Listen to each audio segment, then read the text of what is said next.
예, 왜 킹제임스 성경인가? 오늘 계속 이제 성경에 대해서 우리가 공부하고 있습니다. 자, 오늘은 세 번째로 성경 기록의 문자와 언어라는 제목이고요. 킹제임스 성경이 완성되기까지의 그런 변천 과정을 쭉 역사적으로도 이렇게 공부를 할 거예요. 그러니까 먼저 이렇게 유인물 나눠드렸죠? 그걸 보시면서 이거 체크하시고 하시면 좋겠습니다. 그래서 오늘은 이제 킹제임스 성경이 어떻게 이제 만들어졌는지 거기까지를 잘 이해하시면 좋겠어요. 자, 먼저 우리가 성경 기록의 영감에 대해서 여러 주에 대해서 걸쳐서 공부했습니다. 베드로후서 1장 20절 21절처럼 성경 기록의 대여는 결코 어떤 사적인 해석에서 난 것이 아니다 얘기했죠. 성경 기록 여기에서 The Scripture를 얘기합니다. 그래서 이 스크립처 성경 기록되어진 이 기록은 옛적에 사람의 뜻으로 말미암아 나오지 아니하였고 오직 하나님의 거룩한 사람들은 성령님께서 자기들을 움직이시는 대로 말하여 됩니다. 그래서 하나님께서 이렇게 움직이시는 하나님께서 영감을 주시고 여기서 쓰라고 하는 그런 것들을 이제 받아서 쓴 그러한 어떤 사적인 기록이 아니고 하나님께서 쓰라고 한 것들을 기록한 책이다라는 거죠. 그래서 우리가 잘 아는 디모데후서 3장 15절 16절처럼 이 성경 기록이라고 하는 이 스크립처는 결국 우리를 어떻게 해준 거예요? 우리에게 분명한 하나님의 교리의 말씀을 주고 또 책망해주고 바로잡아주고 의로 교육해주는 그러한 데 이제 유익한 바로 그러한 책이라는 것입니다. 그래서 이것이 하나님의 영감으로 주어진 것이라고 분명히 얘기하고 있고요. 그래서 이제 어려서부터 우리가 이 성경 기록을 아는 것은 굉장히 중요한 일이죠. 그래서 우리는 항상 이 성경 기록을 참고하는 겁니다. 그렇죠? 이 기록이 중요한 거예요. 자, 그래서 이제 오늘 이 성경 기록이라고 얘기하는 이 스크립처 이것이 이제 문자로 기록된 것을 말하는 건데 그것이 곧 진리라는 거. 그래서 성경에 나와 있는 문자 하나하나, 이 기록되어진 거, 글자 하나하나가 곧 성경이고 또 진리라는 것을 우리가 기억해야만 합니다. 다니엘서 10장 21절에서는 내가 진리의 성경 기록에 적힌 것을 내게 보여주니 그랬거든요. 자, 여기서 진리의 성경 기록이다. The Scripture of Truth. 그러니까 이 성경 기록은 하나님께서 쓰신 영감으로 쓰여진 것으로서 이것은 진리를 담고 있는 책이라는 거죠. 그래서 진리의 성경 기록입니다. 뭐 여러 가지 이제 필사되어진 기록들이 있지만 하나님에 의해서 쓰여진 그 진리의 기록이라는 거 그것을 우리가 다시금 새기면서 오늘 공부를 시작하도록 할게요. 자, 이 성경 기록이 왜 하나님으로부터 온 것이냐, 하나님의 영감이 축적되어져 있고 분명한 것이냐, 가장 중요한 것은 예언의 성취라고 말씀을 드렸어요. 마가복음 14장 49절에서도 내가 날마다 너희와 함께 성전에 있으면서 가르쳤을 때 너희가 나를 붙잡지 아니하였도다. 그러나 성경 기록들은 반드시 성취되어야 하느니라 하시더라. 성경 기록이 정말 하나님이 쓰신 성경 기록이 맞다면 그것이 어떻게 되어야 된다고요? 반드시 성취되어야 된다. 하나님께서 예언하신 그런 말씀들이 정확하게 이루어져야만이 그것이 하나님께서 쓰신 성경 기록이라는 것을 우리가 인정할 수 있겠죠. 그와 같다는 것입니다. 누가복음 24장 27절에서도 모세와 모든 대언자들의 글에서 시작하여 모든 성경 기록들에서 자기에 관한 것들을 그들에게 풀어 설명해 주시니라. 이 대언의 책, 구약에서부터 이 예수님에 대해서 이미 다 기록을 하셨다는 거죠. 그렇죠? 그리고 그것을 예언하셨어요. 그래서 그것이 이제 어떠한 것인지 그런 것들을 이제 풀어서 설명을 해주셨다는 것을 얘기하는 거죠. 24장 32절에서도 그렇기 때문에 그것을 그 성경 기록들을 이제 문자화되어 있긴 하지만 그것이 무슨 뜻인지를 모르고 있던 그러한 문자로만 그냥 나와 있던 것들이 이제 살아서 움직여서 내 마음에 와닿는 거죠. 그렇게 해서 그 성경 기록들을 열어주신다라고 표현했어요. 그랬을 때 우리의 속에서 마음이 뜨겁지 아니하더냐. 그래서 정말 주님이 그 우리의 마음을 이렇게 뜨겁게 해주시는 성경 기록들이 열릴 때에 그래서 이제 살아 움직일 때에 이제 더욱더 역사하는 거겠죠. 그래서 45절에서도 얘기하는 것처럼 그들의 지각을 여사 그들이 성경 기록들을 깨닫게 하시며 그랬어요. 이 성경 기록들은 그렇기 때문에 문자화되어져 있는 것들이 무슨 뜻인지를 또 하나님께서 계시해 주실 때, 우리에게 열어 주실 때에 이것을 이제 우리가 깨닫고 우리의 지각이 열리고 또 우리가 하나님의 그런 진리의 지식에 이르게 되는 겁니다. 자, 이와 같이 어쨌든 성경의 기록은 반드시 예언의 성취와 더불어서 반드시 이루어져야만, 그 말씀대로 이루어져야만 그것이 하나님의 말씀이라고 우리가 인정할 수 있다는 것이죠. 그렇죠? 고린도전서 15장 3절 4절에서도 우리가 믿는 바의 복음이 그렇기 때문에 뭐예요? 성경 기록대로 이루어진 사건이라는 것을 다시금 우리는 기억해야 하겠죠. 예. 곧 성경 기록대로, 성경 기록이에요. 그 기록이 중요한 겁니다. 어디서 그냥 어떤 사람들이 만들어낸 그런 지어낸 얘기가 아니고 성경 기록대로 되어졌다. 뭐가요? 그리스도께서 우리의 죄들로 인해서 죽으셨고 묻히셨고 또 성경 기록대로 셋째 날에 다시 살아나신 것. 이것을 이미 구약 성경부터 예수님이 이렇게 이러한 구속의 사역을 하실 것에 대해서 예언했다는 것이죠. 그리고 그것 그대로 성경대로 말씀하신 대로 그것이 이루어졌고 성취가 되었다. 그래서 그 성경 기록대로 이루어진 사실들을 또 성경의 기록에 의해서 우리가 그것을 듣게 되고 알 수 있게 되고 그것을 이제 믿게 되는 거죠. 그러니까 이 성경의 기록이 굉장히 중요한 거예요. 그러니까 여러분들도 지금 뭔가를 이렇게 기록하잖아요. 예? 하나님의 말씀을 적고 기록하고 그래서 그것을 새기는데 이 어떤 그 살아있는 기록에 의해서 계속 진리가 전해 내려온다는 사실, 그것이 얼마나 놀라운 것일까요? 자, 오늘은 이제 본격적으로 성경 기록의 그 언어에 대해서 공부한다고 했는데, 자, 성경은 우리가 알듯이 몇 가지 언어로 쓰여져 있습니까? 주요 언어 두 가지? 두 가지. 예. 히브리어. 예, 히브리어와 헬라어, 즉 그리스어예요. 물론 여기에 이제 부분적으로는 뭐 단어들도 뭐 굉장히 여러 이제 것들이 많이 있고, 실제로 그 당시에 쓰여졌었던 구약에도 구약 시대부터 신약 시대에 이르기까지 그 메소포타미아 지역을 중심으로 한 언어가 아람어였다고 해요. 아람어. 그래서 아람 방언이라고 들어보셨죠? 예. 그런 것들이 공용어처럼 쓰여졌었기 때문에 그것을 이제 사용들을 했죠.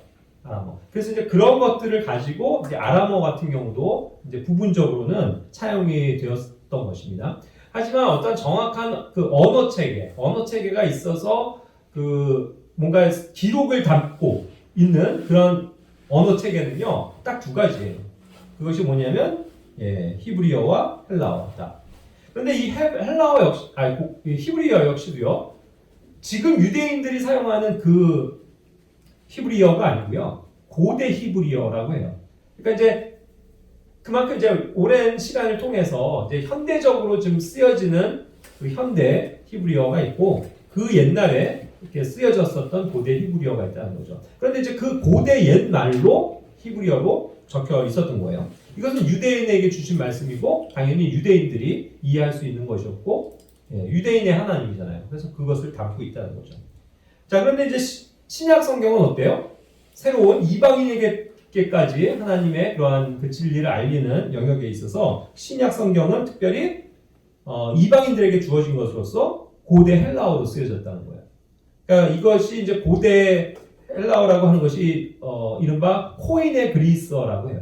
코인의 그리스어. 그래서 그 옛날 그 헬레니즘 문화가 발전하면서 쓰여져 왔었던 거의 그 당시에 이제 공용어와 같은 그리스어였죠. 역시 이것도 지금 그리스 사람들이 쓰는 그러한 현대 그리스어와는 조금 다르다는 거예요. 자, 그러니까 히브리어도 그렇고 헬라어도 그렇고 다 언제요? 다 옛날에 있었던 그 고대의 언어를 가지고 기록됐다. 그러니까 지금 아무리 뭐 유대인이건 또 그리스 사람이어도 그것을 쉽게 이렇게 막 다 받아들이고 읽기에는 쉽지 않은 거겠죠. 왜냐하면 옛날 언어니까. 물론 자기네 민족의 언어긴 하지만 그런 차이점이 있는 겁니다. 자, 이것이 굉장히 중요한 세대적 경륜을 뜻해요. 예?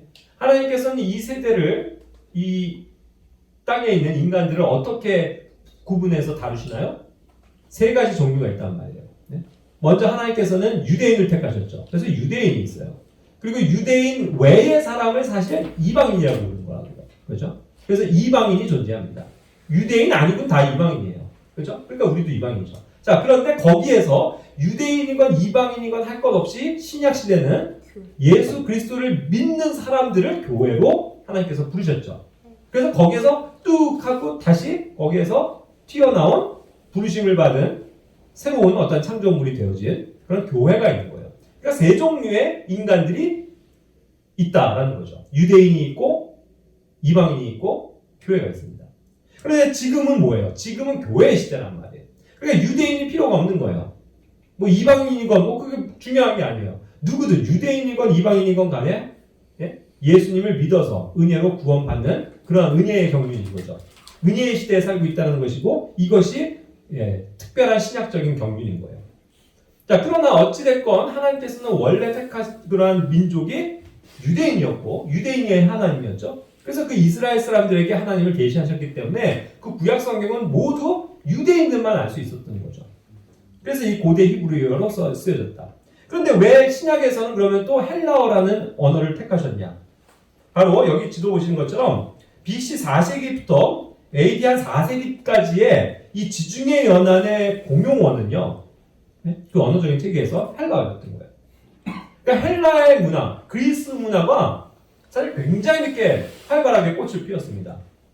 가히 압도적이었죠. 그렇죠? 그래서 아시죠? 뭐 그리스의 철학자들, 뭐 소크라테스, 플라톤, 아리스토텔레스, 뭐 굉장한 그런 유명한 똑똑하다고 하는 사람들이 다 그 문명권에 있었잖아요. 그리고 한때는 알렉산더에 의해서 이 그리스가 전 세계를 장악하는 이 지중해 연안, 그죠? 북아프리카로부터 시작해서 저 서아시아와 그 다음에 저 유럽의 남부까지 그렇게 해서 큰 대제국을 결국은 이루는 거잖아요. 거기에 이제 영향을 줬고 특별히 이 문화는 나라는 뭐 그렇다 쳐도 중요한 건 그 문화, 언어 이런 체계들이 다 그 유럽에까지 전파가 되고 또 이 지중해를 휩쓸면서 이 헬레니즘이라는 하나의 문화를 싹 틔우게 되죠. 이 헬레니즘 문화가 중요한 거예요. 헬레니즘, 헬라 이게 그 그리스권의 그 문화를 뜻하는 거죠. 그래서 그들이 사용하던 언어 그래서 여기에 지금 파랗게 표현되어져 있는 이 부분들이 다 공용어로서 쓰여졌다는 거죠. 그러니까 성경이 지금 이제 이게 쓰여졌을 때는 그 이스라엘 땅도 그 로마의 속국이 되었고, 그렇죠? 다 이런 언어권에서 사용되어지고 있다는 거예요. 물론 이제 시대가 바뀌어서 그리스가 쇠퇴하고 나라 제국으로는 로마가 세계를 제패하게 되죠. 그렇죠? 그러나 문화는 아니었다는 거예요. 문화는 여전히 헬레니즘 문화. 이 헬라의 문화가 모든 것에 가장 선진화되어져 있는 고도의 문명이었다는 거죠. 그러니까 로마 사람들도 자기의 나름대로의 그 자부심들이 있었지만 여전히 지식층들은 헬레니즘 문화를 받아들였고 그것이 상류층에서는 굉장히 활발하게 사용되어지고 있었다는 거죠. 그러니까 굉장히 많은 사람들이 여기 지금 소아시아 지역과 뭐 북아프리카, 그다음에 이제 남부 유럽 뭐 이런 지중해 연안까지도 다 헬라어가 공용어처럼 쓰여졌고 또 읽을 수 있을 뿐만 아니라 말로도 가능하고 또 뭐예요? 기록으로도 가능한 분명한 굉장히 고도적인 차원의 언어였기 때문에 그것을 하나님께서 선택하셔서 여기에 있는 많은 사람들이 이것을 이해할 수 있도록 성경을 쓰셨다는 거죠. 그래서 이 두 가지 언어를 택하신 겁니다. 이것이 이제 세대적인 경륜이에요. 맨 처음에 유대인들을 위한 하나님이셨지만 그 다음에는 예수님이 오신 그 이후에 모든 이방인들에게도 복음이 전해지면서 어떻게 된 거예요? 이 이방인들까지도 구원에 이르게 하기 위해서 사용하신 언어가 성경적인 언어가 바로 헬라어였다. 그것이 이방인들을 대표하는 언어였다. 이거죠. 그러니까 웬만큼 어쨌든 문맹이 아닌 이상은 즉 글을 배우고 어느 정도 이렇게 그렇게 해서 배운 사람들은 다 헬라어를 아무리 저는 뭐 다른 촌동네에 살아도 좀 배운 사람들은 쓸 수 있는 언어였다는 거죠. 그런 언어를 택하셨다는 거예요. 결국 하나님께서는 뭐 이들을 예뻐하셔서 이런 걸 택하신 게 아니고요. 그만큼 이 성경이 하나님의 말씀이 다른 사람들에게도 이방인들에게도 평탄하게 흘러나가기 위해서, 그죠? 이해시켜 주기 위해서 그런 방법으로 이러한 하나의 가장 많이 쓰는 언어를 택하셨다는 뜻이 되는 거예요. 자, 그런데 이제 이 성경에는 여러 가지 이제 문자적인 체계들이 있습니다. 그 문자를 사실 레터라고 부르죠. 레터는 이제 오늘날 편지라고도 쓰여지지만 하나의 문자를 뜻하는 거예요. 문자. 자, 그랬을 때는 또 성경에는 이 라틴어도 그 당시에는 라틴어가 굉장히 또 중요한 문자책이었어요. 라틴어로 서로 아까 헬라어처럼 말을 하진 않습니다. 그런데 이거는 그 문어적으로, 그죠? 이것이 문법화되어 있고 그 단어가 있고 철저하게 해서 기록되어지는 언어로서는 라틴어가 굉장히 학문적으로 학술적으로 많이 사용이 됐던 거죠. 이것은 심지어 오늘날까지도 남아 있어요. 그죠? 뭐 여러 가지 철학, 뭐 예술, 의학, 그죠? 과학 이런 데 이제 용어들이 다 어떻게 돼요? 종교 이런 데서 다 라틴어를 사용하고 있거든요.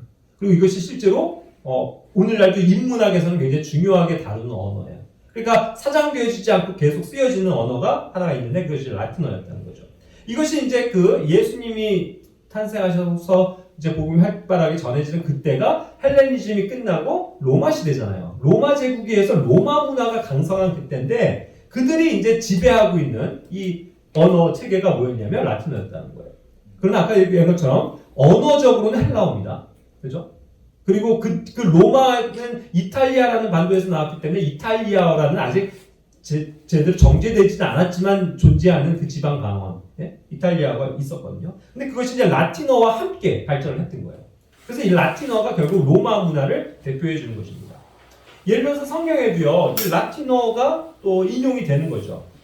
그리고 예를 들어서 그 예수님의 그 십자가에서의 모습을 이렇게 사파나 성화들 보면 in, 리 이렇게 써 있는 거 있죠. I-N-R-I. 그래서 그 병패가 붙어 있는 거를 이렇게 그림이나 이런 데에 많이 사용하고 있는데 그것이 뭐냐면 라틴어로 유대인들의 왕 나사렛 예수다. 나사렛 사람 예수다. 그거를 이제 여기 쓰신 것처럼 I-E-S-V-S 뭐 이런 식으로 해가지고 그걸 약자로 했을 때 쭉 나가는 것이 I-N-R-I로 나오는 거죠. 그래서 이제 그래서 성화 같은 데는 로마 카톨릭의 영향에 따라서 이런 라틴어로 이렇게 기록이 되어져 있던 겁니다.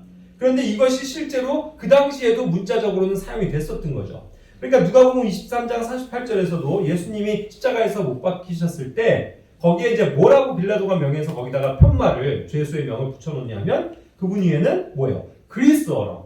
하나는 그리스어예요. 많은 사람들이 읽을 수 있는. 그 다음에 라틴어. 일부 고위층이지만 로마 제국이 휩쓸고 있으니까 이해하세요. 로마어가 공용처럼 이렇게 사용하고 있던 그 문자적인 언어. 그죠? 그런 문어적인 언어. 그것이 라틴어. 그 다음에 이 사람이 유대인의 왕이니까. 그리고 여기 예루살렘에 이스라엘에서 있었던 일이니까. 예? 히브리어로 써서 유대인들이 이해할 수 있게끔. 세 가지 언어로 뭘 썼다는 거예요. 유대인들의 왕, 나사렛 예수다. 이 말을 써놨더라. 이렇게 기록을 한 거죠. 이와 같이 이제 언어는 그 당시에 많은 사람들에게 이해시키는 것이 목적이었던 거죠. 그렇게 해서 이제 이러한 언어들을 하나님께서는 사용하셨다. 그러니까 이제 그만큼 이 라틴어가 영향을 미치는 이 로마 제국의 이 엄청난 어마어마한 영토, 유럽, 저 북유럽까지도 또 그 지중해 연안과 북아프리카까지 굉장히 이렇게 넓은 땅덩어리를 통치하게 되잖아요. 세계를 제패하는 게 로마 제국이죠. 그래서 로마가 강성할 때엔 여전히 그러한 라틴어 같은 경우도 활발하게 발전을 했고 또 헬라어도 역시 헬레니즘이라는 문화를 상류층에서 여전히 사랑하고 좋아하는 그런 문화였기 때문에 여전히 그것들이 사용되어지고 있다라는 것입니다. 그래서 이런 것들이 이제 문자적으로 기록이 되고 있는 거예요. 자, 그래서 이런 문자, 레터의 영감에 대해서도 한번 생각해 보면, 그러니까 문자라는 것은 무슨 언어로 쓰여져 있건 간에 굉장히 중요한 체계인 거예요, 여러분. 갈라디아서 6장 11절 말씀해 보면, 너희는 내가 내 손으로 너희에게 얼마나 큰 글자로 썼는지 보는다 했어요. 자, 우리가 어떠한 편지를 쓰건 글을 쓰건 할 때에 뭔가 보여지기 위해서, 읽을 땐 똑같지만, 보여지기 위해서 일부러 큰 글자로 강조를 해서 썼다. 왜 그래요? 왜 큰 글자로 써요? 잘 보여요. 그렇죠. 뭔가 확 눈에 띄게 하려고. 그래서 그런 방법들이 있죠, 여러분. 이렇게 똑같은 글씨를 치다가 우리도 워드를 하다가 말하자면 맑은 고딕 11로 찾아다가 어떤 거 강조하기 위해서 14로 크기를 키워요. 그럼 눈에 확 들어오죠. 그렇죠. 그리고 붉은 채로도 쓰죠. 아니면 또 강조하기 위해서 밑줄도 긋죠. 이러한 방식으로 정확한 어떤 문자적인 체계라는 것은 우리가 읽어 나갈 때 강조점을 어떻게 두고 뭔가를 더 표현하기 위해선 그런 것들 문자를 잘 활용을 하게 되겠죠. 그와 같은 방식으로 예전에 편지를 쓰건 글을 쓸 때도 결국 사도들에 의해서 이 서신서가 쓰여져서 신약 성경이 완성되는 건데 그것을 쓸 때도 강약의 조절, 뭔가 강조하는 것들 이런 것들이 분명히 있었다라는 것을 얘기하는 거겠죠. 그렇죠. 그러니까 그것까지도 아마 초기에는 굉장히 필사하는 사람들이 더 정확하게 하려고 큰 글자를 바울이 큰 글자로 쓴 건 또 그 받아 적는 사람도 역시 큰 글자로 써서 이야기를 남기고 이랬을 확률이 높다는 거죠. 그만큼 문자적인 체계는 그것을 정확하게 표현하는 방식, 그것은 매우 중요한 일이었다는 것을 생각해 볼 수 있습니다. 자, 그리고 이제 그렇지만 이런 문자라는 체계는요, 언어도 마찬가지고 뭔가 사문화될 수가 있어요. 결국 이것이 시간이 지나면 지날수록 점차 소멸되는 거죠. 안 쓰는 언어는 소멸되고 안 쓰는 문자, 자음, 모음 이런 것들은 없어지잖아요. 그런 것처럼 이제 사문화가 되는 일들도 많이 있습니다. 자, 로마서 7장 6절은 다른 각도에서 얘기하긴 하지만 한번 들어보세요. 우리를 붙들던 것 안에서 죽었으므로 이제 우리가 율법에서 구출되었나니 이것은 우리가 영의 새로운 것 안에서 섬기고 글자의 낡은 것 안에서 섬기지 아니하게 하려 함이라. 자, 여기에서는 이 구약에 있었던 율법 그거를 얘기하고 또 이제 새롭게 온 은혜에 대해서 얘기를 하면서 그거를 이제 새로운 영의 새로운 것으로 이제 우리가 얻게 된 것들을 섬기고 하는 그런 것들을 어떻게 지금 비유적으로 얘기하고 있냐면 예전에 있었던 그 글자 올드에 썼던 그 문자 체계 그것은 이미 낡은 것이 되었고 그것 안에서 이제 더 이상 섬기지 않는다. 우리가 이제 영의 새로운 것을 따라서 섬긴다라는 것으로 새로운 은혜의 경륜, 신약의 경륜이 작용되고 있음을 얘기하는 거죠. 그러니까 여기서 oldness of the letter라고 하는 거, 네? 그런 문자의 오래된 것들, 낡은 것들 그것은 뭐냐면 율법을 얘기하는 거예요. 그러니까 율법에 있었던 그 유대인들의 그러한 글자 체계가 이제는 다 낡은 것이 되었다. 그리고 이제는 우리에게 하나님께서 새로운 것을 주신다. 그런 것들을 지금 비유적으로 얘기를 하고 있다는 겁니다. 이해가 되세요? 그래서 이제 문자라는 것도 언어라는 것도 시간이 지나면 항상 뭐 소멸되기도 하고 사장되기도 하고 또 새로운 것들이 생기고 그랬을 땐 또 새로운 것을 따라서 이렇게 가게 되고 그런 것들이 분명히 있죠. 그것이 언어적인 체계에서도 굉장히 중요해요. 그래서 이제 그런 것들을 또 성경의 변천사에서도 같이 공부를 해보면 굉장히 도움을 많이 얻게 됩니다. 자, 예를 들어서 그런 오래된 사문자에 대해서도 생각해 보면 자, 이거 한글 맞죠? 네. 한글이 창제되었을 때의 한글이라고요. 1400년대. 이거 이해해요 지금? 물론 우리가 뭐라는 건 공부를 했기 때문에 아는 거지 쓰질 않잖아요. 뭐 나란말씨함이 빈귀게다 하면서 지금 그렇게 쓰면은 알아듣는 사람 하나도 없죠. 사장되어져 버렸다 그 뜻이에요. 불이 깊은 남간 바람의 얼님 일수에 하면서 하는데 지금 그걸 읽어보라고 하고 사람들에게 그게 무슨 뜻이냐고 하면 모른단 말이죠.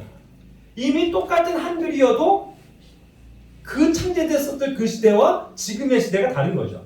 그래서 이것이 자꾸 개량화되고 없어질 건 없어지고 또 덧붙여지면서 현대로 이렇게 쫙 오면서 오늘날의 언어로 굳어지는 거죠. 그러니까 옛 것들이 사멸되고 낡아져서 없어져 버리는 그런 현상들이 분명히 언어적으로 존재한다는 거죠. 그걸 인정하고 봐야 돼요. 자, 그래서 이제 본격적으로 그 킹제임스 성경이 그 언어와 함께 어떠한 변천을 가지고 있는지를 보시게 될 텐데 이제부터는 아까 얘기한 자료들을 참고하시면서 보세요. 저는 이제 하나하나씩 넘겨서 가면 있어 보겠지만, 일단 뭐 글씨가 작으니까 거기를 이제 프린트물을 보시면 좋아요. 자, 유럽의 언어도 역시 변천을 합니다. 언어라는 것은 이와 같이 항상 변천한다는 거예요. 아까도 얘기했지만 원래 히브리어에서 헬라어로 성경의 주도권이 넘어갔죠. 그런데 이 헬라어 역시도 계속 있는 것이 아니라 로마 제국이 강성하면서부터는 라틴어가 굉장히 또 떠오르는 거죠. 그러니까 라틴어가 또 중요한 이 유럽 언어의 토대가 돼요. 라틴어가. 그래서 이 모든 언어 체계의 중심에는 이 라틴어가 있습니다. 또 그리스어가 있고요. 자, 그러던 것이 이제 나라가 발전하면서 그 이탈리아어가 굉장히 또 빠르게 발전을 해요. 왜냐면 라틴권에서 왔기 때문에 로마 제국이 강성할 때 왔으니까 이탈리아어가 꽃을 피우고요. 그러다가 이제 프랑스어가 또 존재합니다. 프랑스어가 어때요? 또 중세 시대 때 굉장히 강성한 하나의 제국으로 나오는 거죠. 뭐 루이 14세 굉장히 뭐 유명한 사람들 많잖아요. 그러니까 프랑스어가 또 발전을 해요. 그리고 또 이제 그 스페인 무적함대라고 해가지고 한때 스페인이 전 세계를 장악할 때 또 스페인어가 굉장히 발전을 한단 말이죠. 그렇죠. 자, 그러다가 이제 또 새로운 제국이 생깁니다. 독일 같은 경우 그런 프로이센 구해갖고 그런 도이치 민족, 독일 민족이 생겨나고 강성해질 때 어떻게 되는 거예요? 이 게르만어, 그렇죠? 이 저머니, 독일어가 생성이 된단 말이죠. 그와 같이 또 이 엘리자베스 여왕을 중심으로 해서 영국이 또 부강하기 시작할 때는 영어가 발전하는 거예요. 예를 들어서 세익스피어 같은 경우는 세계의 대문호죠. 1500년대 후반에서 1600년대 초반까지. 그에 의해서 영어가 굉장히 가다듬어졌다는 말이에요. 그러니까 이런 식으로 어떤 그 문화, 어떤 국가가 힘을 얻을 때 항상 언어는 함께 발전해 오는 거예요. 아까 그리스가 전 세계를 제패할 때 헬라어를 중심으로, 로마 제국이 강성할 때 라틴어가 꽃을 피운 것처럼, 이와 같이 세계의 흐름은 언어와 함께도 가지게 돼 있다는 거죠. 제가 물론 언어학자는 아닙니다만 보통 다 이렇게 얘기를 하는 거죠. 자, 그래서 이제 하나님께서도 사용하시는 언어들이 굉장히 중요한 거예요. 자, 거기 보면 먼저 이제 구약 성경을 살펴봅시다. 구약 성경의 원본이라 함은 우리가 그때도 얘기한 것처럼 하나님께서 그냥 주시는 그 말씀이었어요. 그게 원본인데, 그래서 그걸 처음에 받아 적은 사람들이 있었을 거란 말이죠. 그것이 말하자면 BC 한 1500년부터 이제 모세가 쓰는 것부터 시작해서 마지막 말라기까지, 말라기 예언자 선지자에게 주신 그런 말씀까지가 하나님께서 하신 말씀들이죠. 누구에게? 유대인들에게. 무슨 언어로? 히브리어로. 자, 그러면 그들은 다 히브리어로 들은 거죠. 네. 유대인을 택하셨으니까 하나님이 무슨 언어를 얘기하시겠어요? 그리스어를 얘기하시겠어요? 아니에요. 그들이 하나님과 대화하기 위해서는 반드시 그들이 알고 있는 그 고대 히브리어였다고요. 그러니까 히브리어로 주셨겠죠. 그러니까 그걸 받아 적는 거예요. 이렇게 해서 먼저 그 동시대에는 성경시대의 사본들이 존재합니다. 이렇게 해서 뭐 예레미야가 적었건 바룩이 적었건 누군가에 의해서 적은 것들을 계속 필사하는 거죠. 제사장들에 의해서, 레위인들에 의해서. 그죠? 그것이 이제 계속 성경의 구약의 사본들이 만들어지는 과정인 겁니다. 그러니까 이 400년대까지 그것이 굉장히 풍성하게 돼서 어느 지역을 가더라도 그러한 어떠한 제사장들에 의해서 이러한 말씀들이 보존이 되고 있다는 거죠. 자, 그러다가 이제 그것이 이제 침묵기를 거치면서부터는 이제 그 침묵의 시대이긴 한데 여전히 사본들은 계속 답습이 됩니다. 이때가 이제 BC 400년에서 AD 500년까지가 뭐예요? 탈무드 시대의 사본이라고 부르는 그 유대 랍비들에 의해서 굉장히 이렇게 계속 전승되어지는 그러한 이제 성경들의 사본들이 존재했던 거예요. 물론 이런 것들도 워낙 오래된 것들이기 때문에 많이 사멸이 됐겠죠. 자, 그러던 것이 이제 그래도 이제 중세로 넘어오면서부터는 이 마소라 본문이라는 거. 여기에서 제가 파란색으로 써놨는데 이게 굉장히 중요한 거예요, 여러분. 구약 성경 하면은 기억하셔야 될 거 마소라 본문입니다. 마소라 본문. 이 마소라 본문들은 이 유대인들에 의해서 계속 필사되어진 정통한 정경으로 인정되어지는 성경 본문들이에요. 파편적으로 존재하는 그러한 사본들이다 그 뜻이에요. 그걸 마소라 본문이라고 불러요. 자, 그래서 이때 이제 시간에 예를 들어서 그 많은 지역으로 디아스포라 유대인들 아시죠? 유대인들이 흩어진단 말이에요. 그러니까 물론 이제 히브리어를 알고는 있지만 자꾸 세대가 건너갈수록 희박해질 거 아니에요. 그 언어가. 예? 우리도 뭐 해외 동포들 뭐 2세, 3세, 4세 가면 다 이제 원래 언어들이 많이 잊어버리잖아요. 그런 것처럼.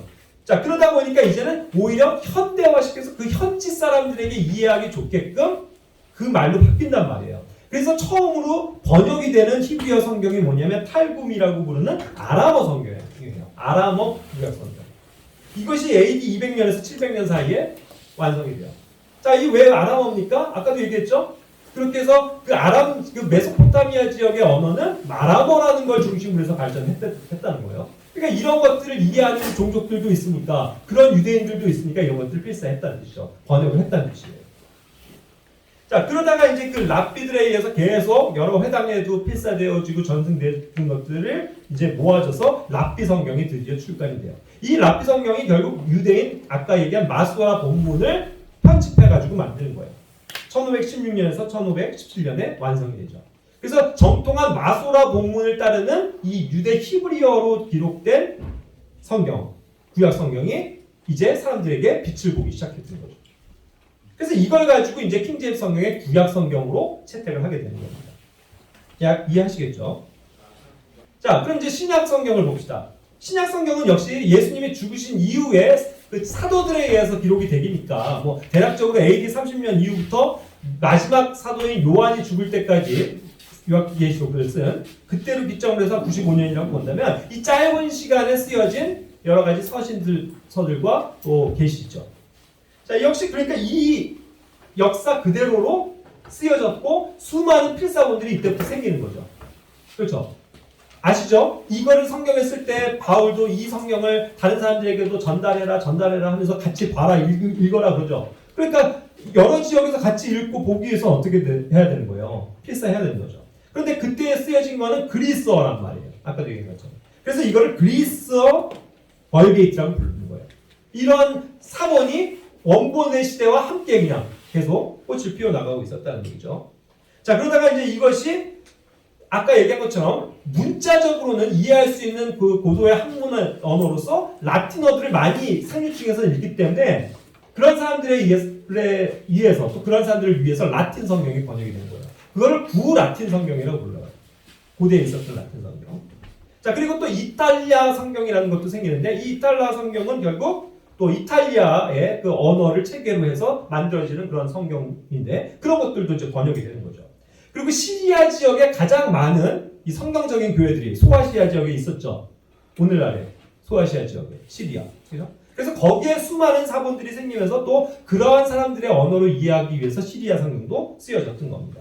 자, 그렇게 보면 아까도 얘기한 것처럼 라틴어가 강성했었던 그 로마식 시대에서는 라틴어 성경도 번역이 되는 것이고 이탈리아가 이제 그 로마 제국과 함께 가다가 보니까 원래 로마의 작은 그런 지역에서 시작된 이탈리아어가 대세가 돼가지고 또 이탈리아 성경 같은 것도 만들어지더라는 거죠. 이러한 변천 과정을 갖는 거예요. 자, 그러면서 이제 이러한 수많은 그리스어로 쓰여진 성경들을 이제 계속 필사해서 전수하고 가지고 있게 되죠. 그래서 이것을 이제 소문자 사본들이라고 부르는 것인데 이것이 또 중요해요. 제가 파란색으로 쓴 거 꼭 기억하세요. 이게 TR이라고 부르는 겁니다. TR. TR이 뭐냐면 텍스투스 레셉투스라고 부르는 이것이 공인되어진 본문이다라는 뜻이에요. 공인되어졌다는 건 권위가 있고 이것을 정말 딱 공인되어진 그래서 다른 사적인 것이 존재하지 않는 아주 공적으로 인정되어진 성경이다라는 뜻이에요. 그러한 본문들을 계속 수용하고 필사해서 많은 사본들이 파피루스들이 생겨나는 거죠. 그것이 이제 9세기부터 15세기까지 활발하게 성경을 성경대로 믿는 신자들에 의해서 쓰여진 거예요. 필사된 거예요. 결국 로마 카톨릭 교회가 한 거 아닙니다. 로마 카톨릭 교회는 성경을 부수고 깨트리고 변개시키기에 앞장서는 존재들이지 성경을 문자적으로 고수하는 사람들이 아니거든요. 이와 같은 역사를 가져요. 자, 그러다가 이제 라틴 성경을 가지고 또 많은 사람들이 그 왈덴시안 성경이라는 걸 편찬하게 돼요. 자, 근데 이 왈덴시안은 그거 아셔야 되는데 이 소문자 사본들이 활발하게 전개되는 이 중세시대, 암흑시대라고 불리는 그 1000년 동안 오히려 카톨릭에 의해서는 이단 판정을 당하고 화형을 당하고 목배임을 당하고 수많은 순교를 당했었던 그 믿음의 선진들이에요. 왈덴시안이라고 부르는 그러한 성경대로 믿는 사람들이었죠. 그들은 오히려 정말 제대로 된 하나님의 말씀을 보존한 사람들이고 성경을 문자적으로 믿는 사람들이었고 로마 카톨릭의 그런 것들이 종교가 잘못됐다라고 부르짖는 사람들이었죠. 그러면서 숨어서 자기들의 신앙을 계속 계승해 나갔던 사람들입니다. 그런 사람들이 또 있어요. 왈덴시안이라고 하는 사람들, 또 도나티스트, 노바티안, 폴리시안, 굉장히 많은 사람들이 그러다가 이제 로마에 의해서 결국 순교당했다. 이단 시대 가지고 다 순교당했다는 사람들이 결국 다 우리 편인 거예요, 여러분. 로마 카톨릭의 대항에서 로마 카톨릭의 교리가 잘못됐고 교황이 잘못됐고 그것이 성경적인가 아니라고 믿으면서 지역적으로 정말 성경적인 교회를 이루고 사는 사람들이 바로 이런 사람들이었다는 거죠. 그런 사람들이 믿음의 피를 흘린 거예요. 로마 카톨릭에 의해서는 이단이라는 판정을 받고 마녀 사냥을 당하면서 화형당하고 목배임 당하고 그렇게 죽은 거죠.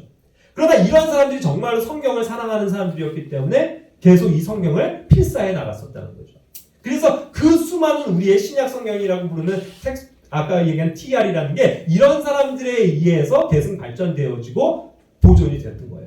그래서 이것들이 단편적으로 굉장히 많은 사본들이 남아있는 거죠. 근데 워낙 이것이 대세이기 때문에 이 소아시아 지역에서 발견된 이 사본들이 너무나도 많기 때문에 우리는 이거를 공인본문을 다수본문이라고 부르는 거예요. 다수본문. 그것이 절대적으로 95% 이상의 다수 공인되어진 성경이다라는 것이죠. 그러나 그것과 반대되는 소수 본문인데 그것이 바티칸 사본이다 이러면서 로마 카톨릭만 자기네가 이것만이 성경이라고 인정하면서 사용하고 있는 잘못된 5%도 안 되는 종류의 신약 성경인 거죠. 그걸 소수본문이라고 얘기하는 거예요. 그래서 그 소수본문에 따라서 온 역사가 뭐예요? 오늘날 우리나라로 따지면 개역 한글 성경이 거기에 유인 거고, 대한성서공회 이거 우리 편 아닙니다. 로마 카톨릭의 수하에 있는 단체예요. 그래서 거기에서 자기네들 천주교가 사용하는 성경을 그대로 답습해서 쓰는 게 개역 한글 성경인 거고, 다수 본문, 공인 본문은 2000년 전, 그러니까 AD 한 2000년까지 대한민국에는 1990년대 후반이 이르러서야 이런 것을 알게 됐지, 그 전까지는 이게 다 이것만이 성경인가 없다 하면서 개역 한글에 다 사용하고 있었다는 거죠. 그걸 이제 나중에 알게 된 거죠. 그러니까 역사가 필요한 거예요. 자, 그래서 이런 왈덴시안 성경을 중심으로 해서 그걸 번역한 게 뭐가 되는 거예요? 루터 성경이 되는 거예요. 자, 루터 성경은, 루터가 어느 나라 사람이에요? 독일 사람이죠. 독일이 또 중요한 역할을 하는 거죠. 루터가 어떻게 됐어요? 종교개혁을 일으키잖아요. 그렇게 갖고 로마 카톨릭의 반기를 들고 나오면서 이 종교전쟁이 시작되면서 새로운 흐름이 바뀌어버리는 거죠. 자, 그러니까 이 루터는 독일어로 또 성경을 하고 모든 사람들이 읽을 수 있도록 자기네 언어로 쓰여지게 된 겁니다. 그게 이제 중요한 사건이죠. 그런데 이 독일어 성경이 만들어질 때 저 한결에서는 역시 그리스어 본문이 여전히 사용되어지고 있었는데, 그걸 집대성하는 것 학자가 있었는데 그게 이제 에라스무스였던 거예요. 그가 그 그리스어의 아까 얘기한 다수 본문, 공인 본문, TR을 중심으로 해서 계속 1판, 2판, 3판 하면서 계속 정리를 해나갔던 거예요. 그래서 이 그리스어 본문 제3판이 이때 완성이 돼요. 그리고 동일하게 이 구라틴 성경에서 번역되어진 라틴 벌게이트라고 하는 것이 구라틴 성경이 아까 있었고, 그걸 다시 집대성한 것이 이 당시에 라틴 벌게이트라고 하는 것이 생겨난 거예요. 그거를 컴플 루테시안 폴리글로봇이라고 읽어낸다고 해요. 중요한 건 아닙니다. 자, 그런데 이러한 세 개가 공교롭게도 언제 완성된 줄 아세요? 아까 얘기한 것처럼 1522년 사건이에요.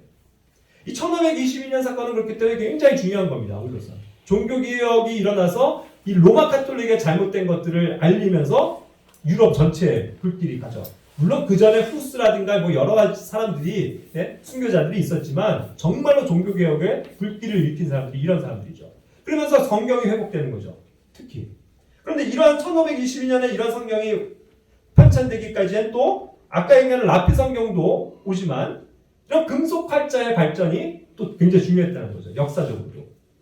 구텐베르크 아시죠? 그 사람에 의해서 금속 활자가 생겨서 이제는 그 두꺼운 책을 딱딱딱딱딱 찍어가지고 쫙 롤링만 하면 어떤 거예요? 책이 그냥 쫙쫙쫙 복사가 돼서 나오는 거예요. 그러니까 이제 막 그런 어떠한 인문적인 서적들도 굉장히 많이 활발하게 편찬돼서 나오고, 이 금속 활자의 첫 실험이 뭐였는지 아세요? 그게 성경이에요. 성경을 찍어낸 거예요. 그렇게 해서 이러한 것에 의해서 이 1500년대에 와서는 이 금속 활자에 의해서 수많은 성경들이 빨리빨리 더욱더 많이 필사되어질 수 있었던 환경이 되어졌던 거죠. 책으로. 자, 그러다가 이제 이 에라스무스의 이 성경을 토대로 해서 그 유명한 킹제임스 성경이 나오기 전에 이제 영어 성경, 이제 영어가 이제 또 부강하기 시작합니다. 아까도 얘기한 것처럼. 그래서 영어가 이제 조금씩 살아나기 시작해요. 영국이라는 나라가 이제 막 부상하기 시작합니다. 틴데일 성경이 나오는 거예요. 틴데일이 이제 영국을 성경에 그런 눈뜨게 한 그런 굉장히 위대한 인물이었죠. 그 다음에 또 스테파누스라는 사람이 또 역시 그 그리스어 본문을 또 잘 편찬해서 사용하게 되는데, 이 3판에 주의 깊게 보실게, 이 스테파누스에 의해서 우리가 지금 쓰여지고 있는 장절의 부분이 생긴 겁니다. 창세기 1장 1절을 이렇게 나누고 하는 것들을 스테파누스가 또 말고 또 있는데, 그런 사람에 의해서 이런 것들이 다 편집이 된 거예요. 굉장히 중요한 사건들이죠. 다 1500년대의 얘기예요. 그러면서 또 그것을 계승한 배자 성경이라는 것들도 있고, 자, 이러한 성경들이 이제 모아져서 여러 가지 이제 토대들이 생기는 거죠.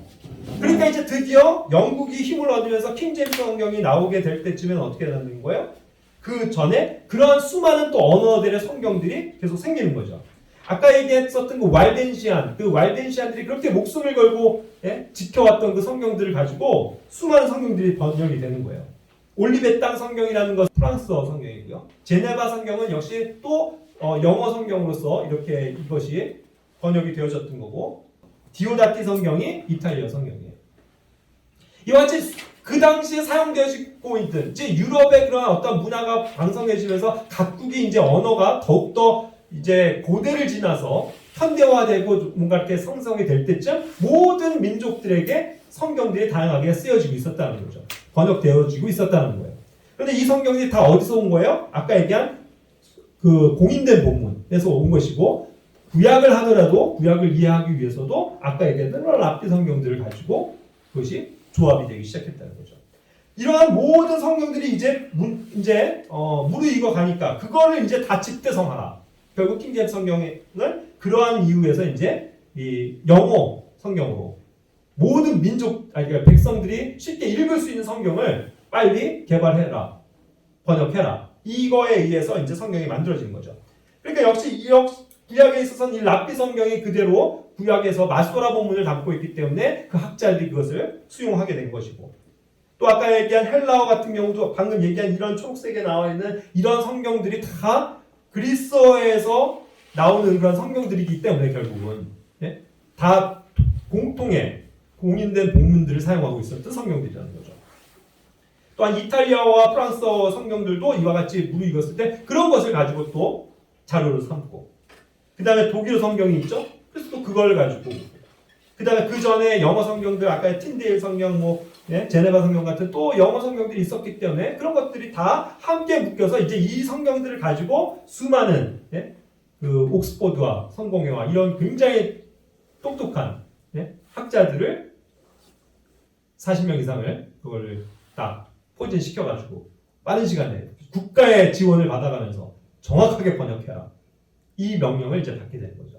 그래서 이제 킹 제임스 왕에 의해서 공인되어진 이제 성경이 번역되어지기 시작한 거죠. 그것이 뭐예요? 이런 것들이 다 모여서 결국은 1611년에 킹 제임스 성경이 완성이 되는 거죠. 그러니까 이런 수많은 과정들이 굉장히 중요했던 거예요. 언어의 변천사도 중요했었던 것이고, 하나님께서 그렇게 해서 맨 처음에는 히브리어와 헬라어를 가지고 성경을 기록하셨지만 수많은 어떤 민족들이 생겨나고 어떠한 민족들이 강성하고 나라가 생길 때마다 하나님께서는 그 시대에 필요한 언어들을 가지고 성경을 번역해 주심으로써 거기에서도 성경대로 믿는 사람들이 하나님의 뜻을 알고 섬길 수 있도록 하셨다는 거죠. 그러나 이제 그것이 이 대영 제국이 이제 부상하는 그때쯤 돼서는 거의 이제 영어가 또 굉장히 중요한 언어가 되는 거죠. 그러니까 미리 그것을 또 앞날을 내다보시고 그 1611년도부터 이 400년 후의 흐름이 대세가 영어가 될 것이라는 걸 아시고 하나님께서는 킹 제임스 왕에 의해서, 그 왕이 한 일이 아니에요. 하나님이 하신 거죠. 그를 통해서 어쨌든 많은 석학들이 모여서 정말 열심히 그것을 비교하고 분석하고 해가지고 올바른 언어로 번역해서 나온 성경이 킹 제임스 성경이라는 겁니다. 이와 같은 역사를 우리가 바로 알고 있는 것이 중요하죠. 그래서 하나님께서는 어떤 시대에 어떤 중요한 언어를 사용하십니다. 자, 그러면 오늘날 언어가 얼마나 많아요? 중국어도 있고, 일본어도 있고, 한국어도 있고, 더 많잖아요. 하지만 그 사람들에게 하나하나씩 또 물론 이제 번역된 성경을 주시지만 거기에 그런 어떤 근간이 될 수 있는 것은 아까 얘기한 것처럼 중요한 이 구약 성경은 마소라 본문이 원어에 대한 의미를 가지고 있고, 또 헬라어는 아까 얘기한 것처럼 그 공인된 본문 일지인데 그것을 각 민족들이 거기에 따가지고 번역할 그럴 필요가 없게끔 하나의 통일된 언어로 현대에서 모든 사람들이 다 이해할 수 있게끔 주시는 성경이 영어 성경이었던 거예요. 그래서 수많은 성경들이 이 킹제임스 성경 이전에도 있었어요. 예를 들자면 틴데일보다도 앞서서 누가 있었냐면 위클리프라는 사람이 성경에 눈을 뜨고 캐톨릭 교회가 잘못됐다는 걸 알고 그 역시 영국에서 종교 개혁을 일으키는 선구자죠. 위클리프가. 나중에는 로마 카톨릭에서 2단 시대 가지고 편안하게 죽었는데 그 사람 구관 참시하시죠. 무덤을 헤쳐갖고 그 사람 유골을 해갖고 불태우고 이 정도로 벅벅벅벅 이를 갈던 로마 카톨릭이 싫어했던 사람이에요. 그래서 이 사람도 올바른 성경이 있어야 되겠는데 이 로마 카톨릭이 사용하는 거 이거 잘못됐는데 하고서 번역들을 자기들이 또 영국의 이러한 사람들을 깨우기 위해서 번역 작업을 했던 거죠. 그것이 이제 위클리프 성경이에요. 이미 굉장히 킹제임스 성경보다도 300여 년이나 앞섰죠. 그런데 안타깝게도 이 위클리프 성경은 어디서 왔냐면 그 로마 시대에 사용하고 있던 로마 성경들, 그걸 중심으로 해서 그가 번역을 했던 거예요. 그래서 그가 사용했던 건 이제 제롬의 라틴 벌게이트라고 하는 건데, 아까도 얘기한 것처럼 구라틴 성경은요, 라틴 멀게이트라고 해서 하는 성경이 있다고요. 그렇죠? 그런데 이 제롬이라는 사람이 예? 그 소수 본문들을 가지고 라틴어로 이 벌게이트라고 하는 이 역을 만들어 놓은 거예요. 그리고 그 전에는 오리겐이라고 하는 이 영주주의자 알렉산드리아, 그 아프리카에 있는 이 영주 철학자죠. 그죠? 그에 의해서 헥사플라라고 불리는 그러한 육란 성경이 번역이 되었다라고 하는데 그것이 사실상 존재하는 거 아니에요. 그리고 또 그 전에는 70인역이 있어서 이것이 이제 바티칸이 자기들이 가지고 있는 가장 권위 있고 오래된 성경이다라고 얘기하지만 사실상 존재하는 건 아니에요. 그냥 여기저기 아까 얘기한 것처럼 소수 본문들 파편적으로 있는 것들을 다 묶어갖고 이게 아마 70인역에서 나온 걸걸? 이게 아마 오리겐이 얘기했었던 일부분 헥사플라 성경일 거야. 뭐 이런 식으로 그냥 둔갑할 뿐이지 결코 공인되어져 있던 내용들이 아니라는 거죠. 그래서 이와 같이 이제 70인역 또 오리겐의 헥사플라 뭐 이런 얘기들 많이 원본 뭐 그런 것들 얘기하는 사람들이 얘기를 하는데 제롬의 뭐 라틴 벌게이트 다 무시하셔도 좋아요. 그것은 올바른 사본에서 온 것들이 아니다라는 거. 킹제임스 성경과는 그렇기 때문에 뭐예요? 뿌리 자체가 다르다. 그래서 아무런 연관성이 없다는 거예요. 그죠? 그리고 이제 그런 것들이 이제 또 외경이라는 것들이 이제 포함이 되는 거죠. 로마 교회에는. 외경은 이제 아포크리파라고 그래가지고 이제 뭔가 숨겨진 비밀스러운 책이다라는 뜻인데 BC 200년부터 AD 100년 전까지 이렇게 막 만들어진 거예요.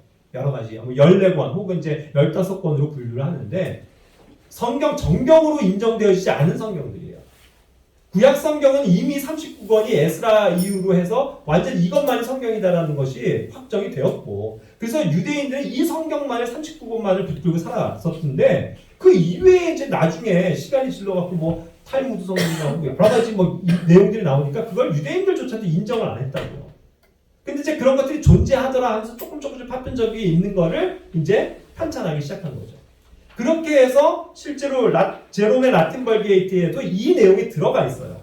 그러니까 아까 얘기한 것처럼 로마 카톨릭은 이러한 내용들을 결국 성경 원래의 그런 어떤 부류와는 상관없는 것들을 좋아하거든요. 그러니까 이렇게 막 넣어 있는 걸 좋아하죠. 그래서 그들은 외경이라고 안 부르고 제2경전이라고 부르면서 그걸 다 그들의 성경 안에 포함시켜버린 거예요.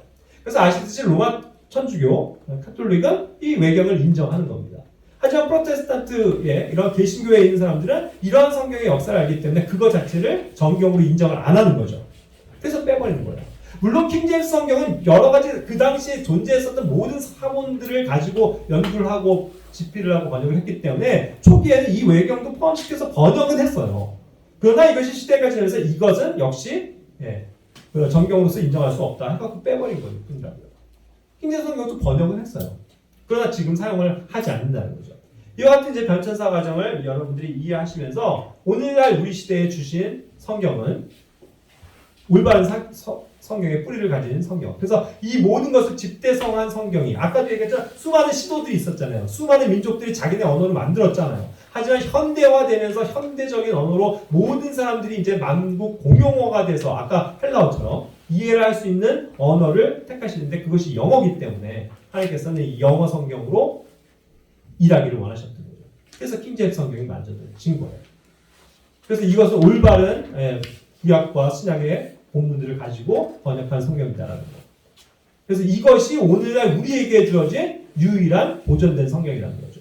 그래서 우리는 이 영어 성경, 킹제임스 성경을 하나님의 유일하게 보존하신 성경이라고 오늘날 믿는 거예요.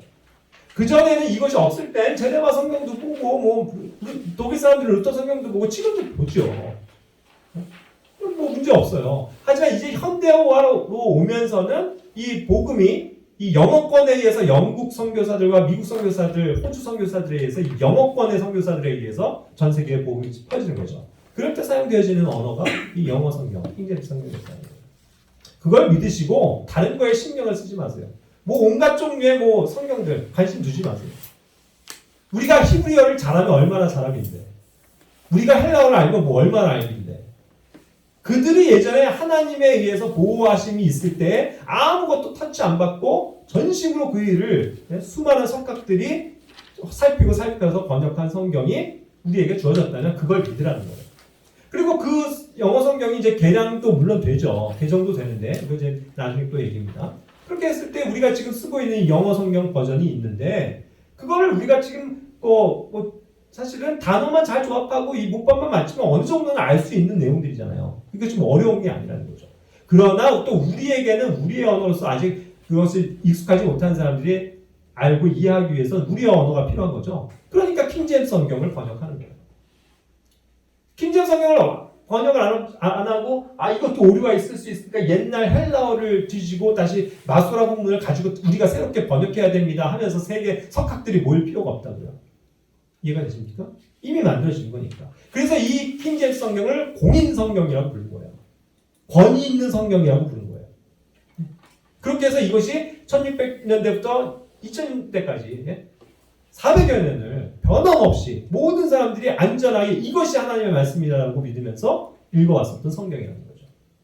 그러나 아까 얘기한 것처럼 이 잘못된 뿌리에서 오는 성경들을 이제 현대에 와서 20세기에 와서 많은 사람들이 뜯어고치기 위해서 이런 성경들을 가지고 편찬하기 시작합니다. 그래서 이제 그런 킹제임스 성경이 있고 킹제임스 성경이 아닌 것이 있을 뿐이에요. 세계에는 두 종류의 성경이 있습니다. 우리 현대에. 그죠? 그리고 이제 우리가 지금 사용하고 있는 건 그 킹제임스 성경, 영어 성경을 이제 번역한 또 한글 성경이기 때문에 그것이 온전한 건 아니에요. 그죠? 거기에 오류가 있을 수 있다는 거죠. 하지만 영어 성경, 킹제임스 성경만큼은 하나님께서 이러한 역사를 통해서 우리에게 분명하게 제시하시고 알려주시는 유일한 보존된 성경이라는 걸 믿으시고 언제나 어디서나 이건 타협하지 마세요. 다른 얘기를 듣지 마시라고요. 그냥 킹제임스 성경 하나면 된다. 하나님께서 우리에게 그걸 주셨다. 여기서 완전한 하나님의 뜻을 우리가 알 수 있으며 빠진 구절이 없으며 절대 무오류한 성경이다 라고 믿고 그 말씀대로 우리가 실천하면서 살면 된다는 것이죠. 그래서 꼭 이런 것들을 기억하시고 또 이제 자료들 정리되어 있는 거 다시 이렇게 보시면서 그런 흐름을 이해하시면 좋겠습니다. 예, 기도하고 마칠게요.